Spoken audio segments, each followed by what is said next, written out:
Oui, bonsoir à tous, bonsoir à toutes. Voilà, on se réveille avec la qualification de l'équipe nationale du Sénégal.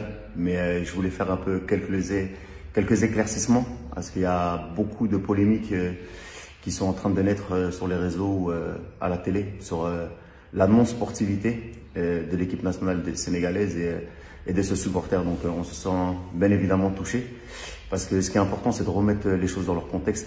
On est là en train de dire que les Sénégalais ont mal accueilli l'Égypte, ils ont été antisportifs avec les lasers. Mais la chose qu'il faut savoir, c'est qu'aujourd'hui, c'est une cause à effet, c'est l'arroseur arrosé. Voilà, il faut d'abord, avant tout, remettre les choses dans leur contexte. Le Sénégal, on est un pays accueillant. On nous connaît pour notre hospitalité, pour notre teranga. Et personne n'a été choqué ou scandalisé lorsque, au match aller, dans une atmosphère électrique, les Égyptiens, pour commencer, ont hué notre hymne national.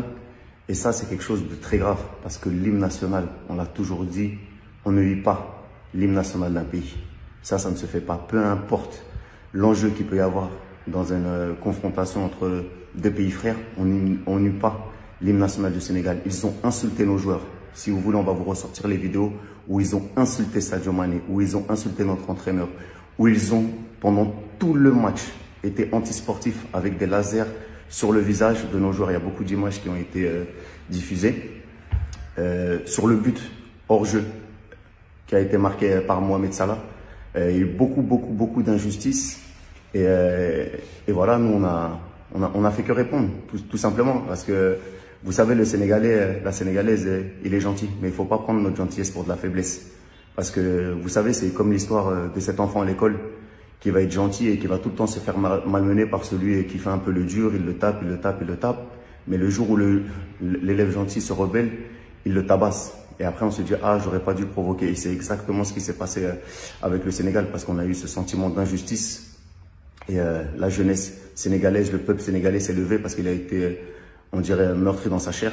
Et donc voilà, il y a quelque chose qu'on n'a pas accepté. Et pour vous dire que ce n'est pas dans l'ADN et dans les gènes des supporters sénégalais de se comporter de la sorte. C'est des choses qu'on n'a pas envie de voir sur un terrain de football. Mais voilà, on a été éduqués de telle sorte que lorsqu'on prend une claque, on ne tend pas l'autre joue, hein, on se défend. Et voilà, on s'est défendu avec les mêmes armes qu'eux. Mais voilà, ils l'ont pas accepté. Parce qu'après, au niveau de la sportivité, l'équipe égyptienne a été très bien accueillie à l'aéroport. Il n'y a eu aucun problème. Certains agents même de sécurité ont fait des selfies avec Mohamed Salah, avec Gabaski, donc il n'y a pas eu de problème. Les Égyptiens ont beaucoup parlé, ils ont beaucoup envenimé la situation. Leur capitaine qui disait que nous n'avions pas de Messi, nous n'avions pas de Mbappé, qu'ils allaient passer contre nous. Gabaski qui disait que les champions d'Afrique regarderaient la Coupe du Monde à la maison. Voilà. Aujourd'hui, on a démontré qu'en étant unis et en venant chez nous, on pouvait aussi être galvanisés et se comporter de la même manière qu'ils l'ont fait. Donc voilà, après, il y a quelque chose qui va être important et également de citer.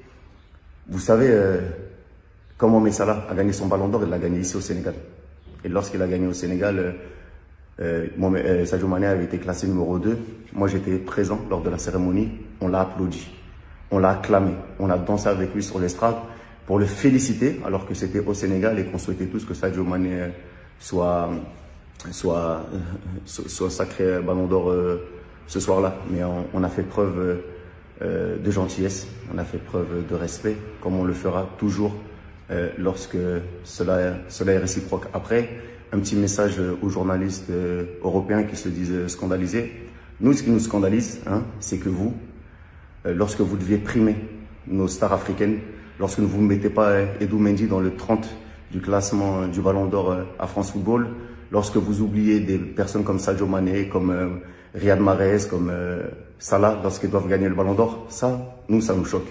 Au-delà du fait que vous dites avec vos leçons de morale, oui, on doit rejouer le match, c'est pas correct ce qu'ils ont fait. Non. Occupez-vous de bien faire votre travail. Occupez-vous de mettre en valeur les joueurs africains, parce que c'est de ça qu'il s'agit. Nos stars africaines jouent dans vos continents et vous les ignorez année après année. Donc, ce qui se passe ici sur le continent, ça nous regarde nous. Si vous étiez un peu plus informé, vous vous déplacerez, vous viendrez au stade et vous ne ferez pas vos leçons de morale sur vos plateaux de télé. Ça, on n'en a pas besoin. Et voilà, on va continuer maintenant à avancer et à grandir, parce que la réalité, c'est que le Sénégal mérite d'aller en Coupe d'Afrique. Elle mérite d'aller en Coupe du Monde. Elle est championne d'Afrique. Elle a démontré lors des 3 rencontres face à l'Égypte qu'on était la meilleure des 2 nations sur le terrain. Parce que les actes antisportifs, c'est l'Égypte qui l'a fait pendant les 3 rencontres.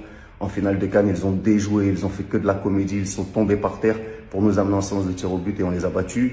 Au match aller, il y a eu beaucoup de faits de jeu et beaucoup de scandales que si ça s'était passé de l'autre côté, si nous, les Sénégalais, on avait marqué un but hors jeu et que la VAR n'était pas intervenue, je peux vous dire que on en aura entendu des milliers et des cents. Et ici au Sénégal, c'est exactement la même chose. L'Égypte a été antisportive, aussi bien sur le terrain qu'en dehors. Donc vos leçons de morale, vous pouvez vous les mettre où je pense.